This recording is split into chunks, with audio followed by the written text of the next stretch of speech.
Blackpink is the revolution. Hey boy.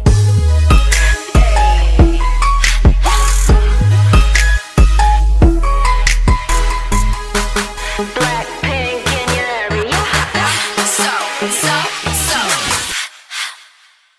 Hi everyone, welcome to my channel. I am so glad to be here with you in this impulsive moment where I decided to share some thoughts with you, because in this specific video, I'm going to share with you some thoughts on girl groups that have been debuting in the past 2 years or so, and technically would be categorized under the fourth generation of K-pop. Because as of lately, I've been noticing a trend in the creative direction a majority of these girl groups are taking. The more I see K-pop girls making their debuts, the more they all seem to blend together, and in this video I want to kind of break it down and make an analysis of why exactly that is. So let's just dive right into it.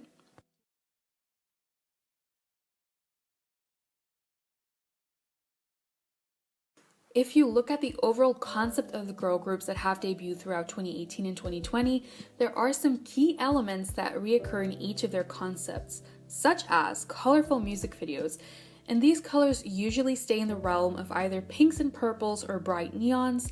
Then you also have quirky animations, sequin outfits, and sparkly decors. The majority of these girl groups, or more specifically their creative teams, are all guilty of playing into these popular tropes. Now, of course, there's nothing wrong with these types of concepts creatively, nor with liking them. I mean, it's hard not to fall for this gorgeous aesthetic. However, when these elements are overused, the overall concept can become dull. Not only that, but it makes it hard to differentiate these groups by their concept since they're all becoming eerily similar.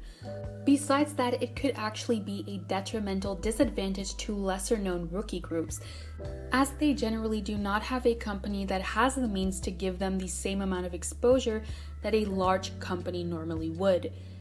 A group from a larger company often gains a fan base even before debut due to the reputation of the company, so unfortunately, lesser known groups with a similar concept end up getting overshadowed by their more popular competitors.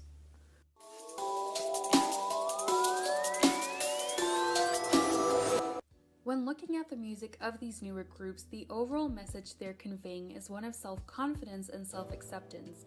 These of course come in different variations and genres depending on the group, but the overall message stays the same, and as great as it is to see this message of female empowerment, it can eventually become quite repetitive to hear a similar message echo throughout various songs, and personally, I don't find myself going back to many of these songs after the first listen, as I often feel that I've heard a better reiteration of a similar sounding song.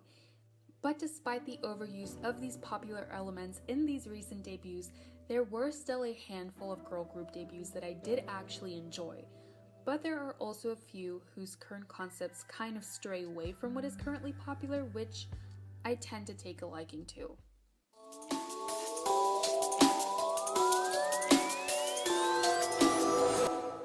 Besides these similarities in concepts and lyrics, I have noticed that these groups often seem to lack a sense of individualism.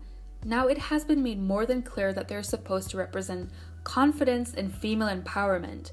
But what exactly is it that sets that specific group apart from the others beyond just their tough girl image? This has less to do with the members themselves, but more so with the girl crush image they are prescribed to take on, since it performs well with the general public. With this influx of young talent, the genre is vastly becoming oversaturated, which in turn creates an opposite effect than the one the entertainment companies desired. One where these girl groups are blending together rather than sticking out from the crowd. Especially since most companies opt for a digital single or a single album nowadays, it gives the audience a very limited idea of what the newly debuted group is actually capable of vocally as well as sonically.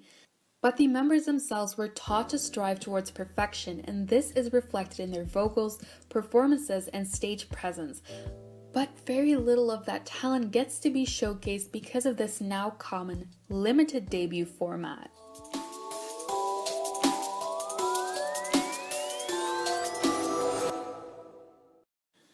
I am, of course, aware of the fact that most of these groups have only just stepped foot onto the K-pop scene. and that their identity as a group is yet to take form. And of course, it's not because they debut with a certain concept that they have to stick with that concept for the rest of their careers. In the past year or so, we've seen a few wonderful examples from third-gen girl groups venturing out into new genres of music and more mature concepts. It shows that the identity of said groups is never fully set in stone and that their music continues to grow with them.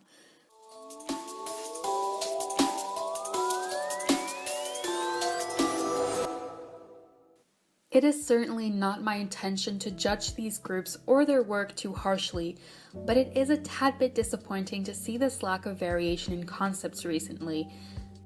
That doesn't take away from the fact that I'm still genuinely interested in seeing how these groups evolve and how their identity develops over time, even if they don't appeal to me personally in the long run. Looking at it, it's not all black and white, and all of these idols have worked incredibly hard to be able to debut, and I'm by no means discrediting their hard work since this is just their starting point. But once you start comparing one group to another, you can't help but notice these similarities. Do you think this criticism is justified, or are you genuinely enjoying these recent girl group debuts? Feel free to share your own thoughts in the comments below. With that being said, I hope you enjoyed this video, and I can't wait to talk to you guys in the future. Bye! It's a letter from me to you. It goes a little something like la la la la la la la la la la la la la la. 그저 내 곁에